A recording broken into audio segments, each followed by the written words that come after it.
अहंकार ही मूलतः जीव भाव है। इसलिए इस प्रकार हर व्यक्तित्व की सूक्ष्म और प्रबल वासनाओं की ही यानी अंतिम परिणति है क्या? जीव भाव। क्योंकि मैं अनात्मा हूँ, मैं दृष्टा, भावक, विचारक हूँ, यानी मैं जीव हूँ। ये जो भाव ही है संसार एवं आवागमन चक्र का कारण है। जन्म और मरण जीव का ही होता है और जीव ही एक शरीर से दूसरे शरीर में जाता है। यानी इस प्रकार शास्त्र अध्ययन कर लेने के बाद भी यानी प्रबल वासनाओं के इस खेल के कारण जन्म मरण का जो चक्र है वो चलता ही रहेगा। प्रत्यक दृष्टया यानी आत्मपरक स्थिति, प्रत्यक मतलब आत्मपरक, आंतरिक। अभी होता यह है कि नाना विधि अनंत विषयों, भावनाओं और विचारों के कारण हमारा जो सारा ध्यान बिखर जाता है, यानी हम लोग बहिर्मुखी हैं। तो अंतर्मुखता क्या है?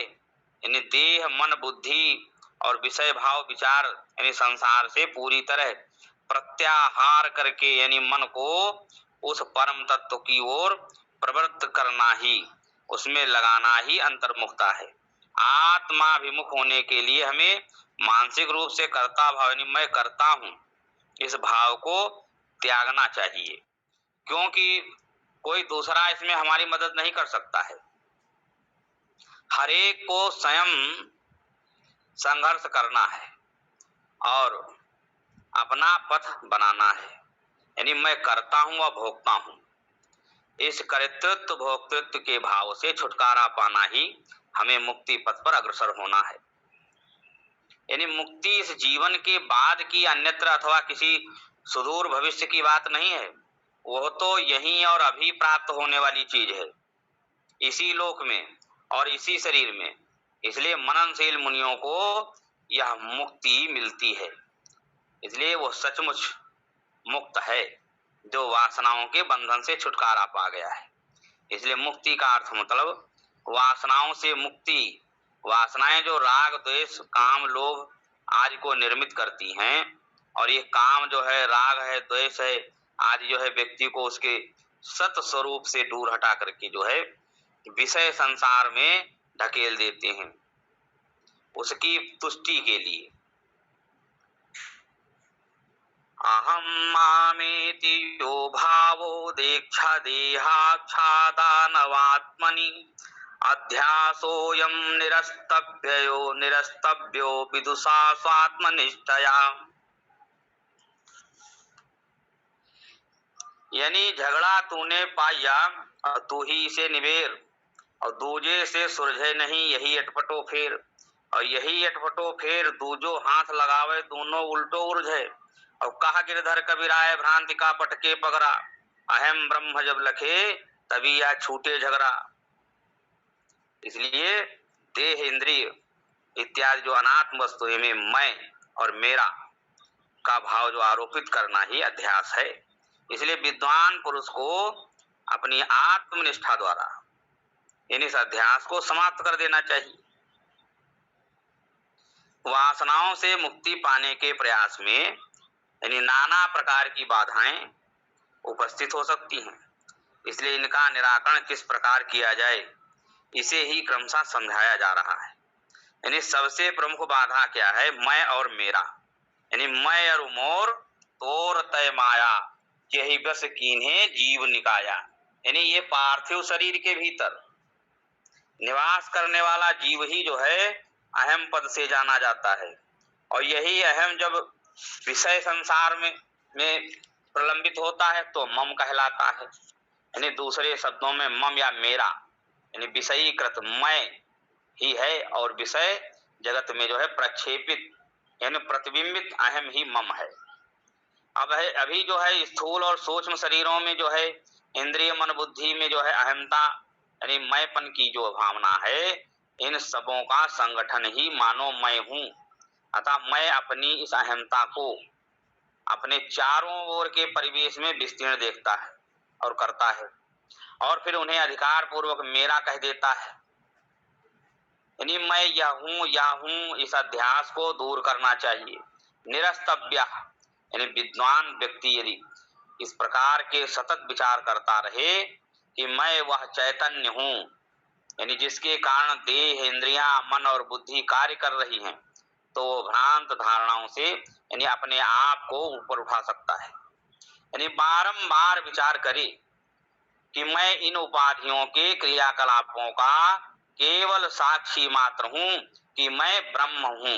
यानी इस प्रकार की दृढ़ भावना करने से विद्वान व्यक्ति जो है इस अध्यास का कि वह देह, मन, बुद्धि का संघात है, यानी इस भ्रांति का निराकरण कर सकता है।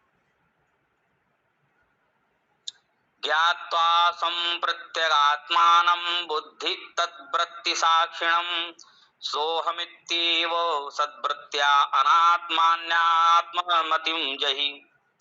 यानी अपने प्रत्यगात्मा को जान करके उसे बुद्धि एवं उसकी वृत्तियों का साक्षी समझते, यानी हर क्षण इस वृत्ति को बनाए रखकर कि मैं वही हूँ, सो हम, मैं वही हूँ, अनात्मा के साथ अपना तादात्म्य भाव दूर करे।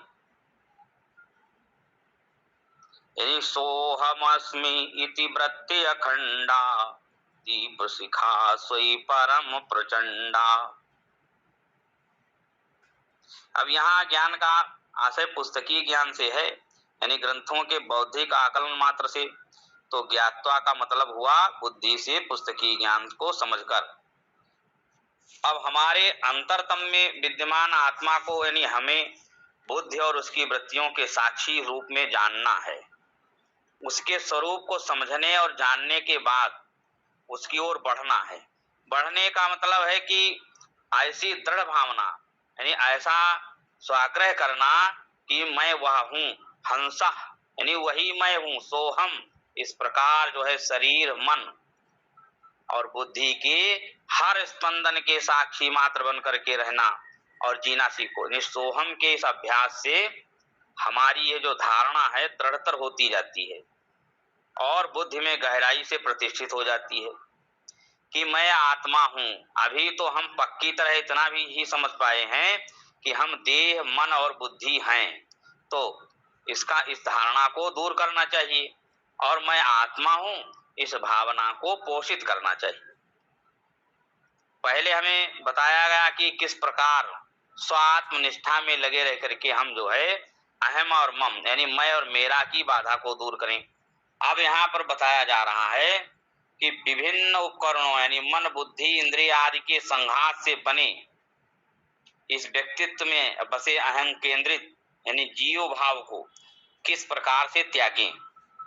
अब हमें समझना चाहिए कि चैतन्य हमारी बुद्धि और वृत्तियों का साक्षी है। हृदय में उदय होने वाली भावों और विचारों को जो जानता है वही चैतन्य है। जब ये बात समझ में आ जाए कि चैतन्य क्या है, तब उसकी ओर उन्मुख होना चाहिए। पर यह भी संभव है तभी जब हम चैतन्य के साथ अपना तादात्म्य भाव स्थापित कर लें। यानी आत्मा चैतन्य के साथ तादात्म्य स्थापित करने के लिए जो है हमें देह, मन, बुद्धि के साथ जो लगाव है उससे और उनके व्यापारों से अपने को हटाना होगा। क्योंकि मैं करण संघात नहीं हूँ, मैं तो वह हूँ, वह चैतन्य जो कारणों, जो यानी करणों एवं उनकी क्रियाओं का साक्षी है। इस प्रकार की जो ब्रह्माकार वृत्ति, यानी हमें जागृत अवस्था के प्रत्येक क्षण में निरंतर सतत बनाए रखनी चाहिए। ये सच है कि यह भी एक विचार है। इस विचार के उदय होने पर या उदय होने वाला ज्ञान भी जो है परिच्छिन्न वृत्ति ज्ञान ही है, किंतु ये सद्वृत्ति है। बुद्धि की में सद्वृत्ति के उदय होने से असद्वृत्ति हट जाएगी। इस प्रकार का अभ्यास करते रहने से शीघ्र ही ये भाव नष्ट हो जाएगा कि मैं देह, मन, बुद्धि का संघात हूँ। अब यहाँ हम पुनः एक नए विचार को पहले वाले विचार के बदले अपना रहे हैं, किंतु वह यह वृत्ति जो है वृत्ति ज्ञान, यानी इस झूठी धारणा को, इस भ्रांत प्रत्यय को दूर कर देता है। यानी अनात्मा आत्मा है, इस प्रकार जो है अनात्मनि आत्ममति अर्थात अनात्मा में आत्मबुद्धि दूर हो जाती है। लोकानुवर्तनम त्यक्त्वा त्यक्त्वा देहानुवर्तनम शास्त्रानुवर्तनम त्यक्त्वा स्वाध्याय सापनयम सुकुरु।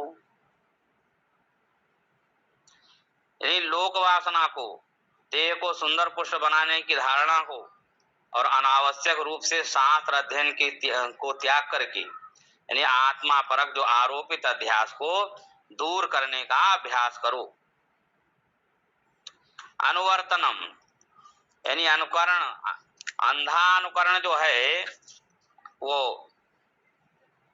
समाज के सदस्य होने के नाते जो है इस समय जमाने के अनुसार जो है विशेष ढंग से यानी विशेष प्रकार के कार्य करने में जुटे हुए हैं। इससे ही लोक अनुवर्तनम कहते हैं इसको, क्योंकि हम जैसे रहते चले आ रहे हैं वैसे ही रहते हैं और हम जो हैं सो हैं। यदि हम अपने जीवन को थोड़ा ऊंचा उठाना चाहते तो हमें अपने जीवन पद्धति बदलनी होगी। अब जैसे मान लीजिए एक लड़की के विवाह के बाद अनायास अधिक जिम्मेदार वह हो जाती है, लड़की की शादी हो जाती है तो उसी को अपना घर मानने लगती है, वहां की जिम्मेदारी संभालने लगती है कि मेरा है सब। और उसके पहले वाली जीवन पद्धति में एक परिवर्तन आ जाता है।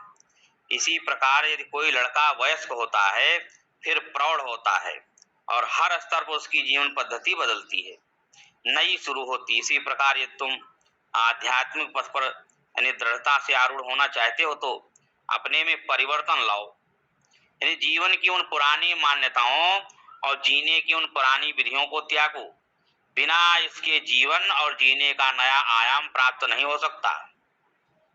इसलिए तुम्हारे आसपास जो रह रहे हैं उनके मिथ्या मूल्यों की नकल करना छोड़ो, यानी विषय भोग में लिप्त विषयी व्यक्तियों का, फैशन के अनुकूल जीवन जीने वालों का मूर्खता पूर्वक अंधानुकरण करना छोड़ो।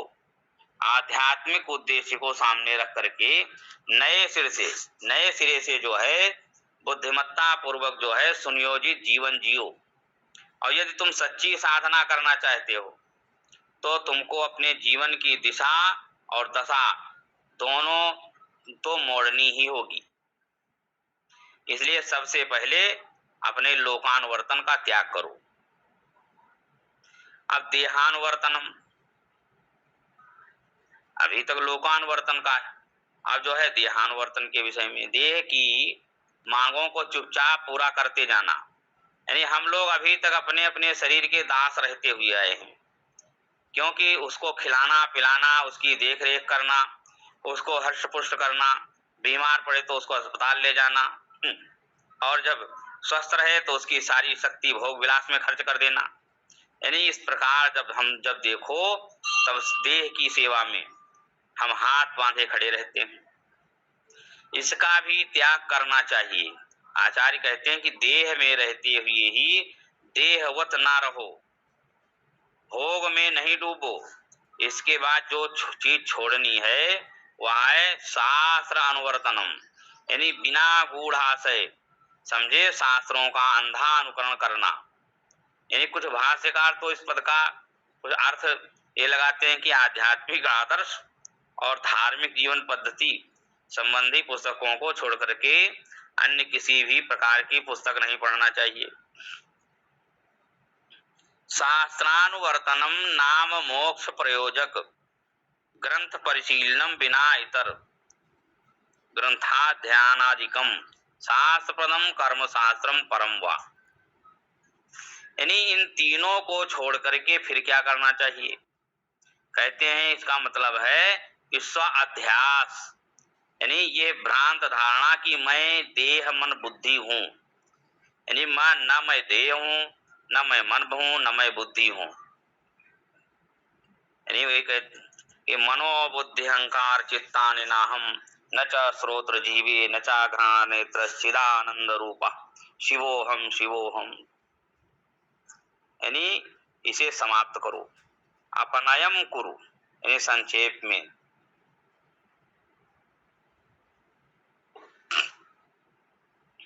यानी अपने व्यक्तित्व की दुर्बलताओं को हम बिना संसार की, बिना शरीर और बिना शास्त्रों की सहायता के दूर नहीं कर सकती। इसलिए इस श्लोक का मतलब है कि संसार का उपयोग करो, किंतु मूर्खतापूर्ण अंधा अनुकरण ना करो। शरीर को स्वस्थ रखो, शास्त्रों को बुद्धिमत्तापूर्ण सदुपयोग करो, किसी का अंधा अनुसरण नहीं करो। देखिए भला ये निरावृत विचार सरणी जो है कितनी स्पष्ट, कितनी आधुनिक, कितनी प्रगतिशील और कितनी स्फूर्तिदायक है। यानी हम जो इस संसार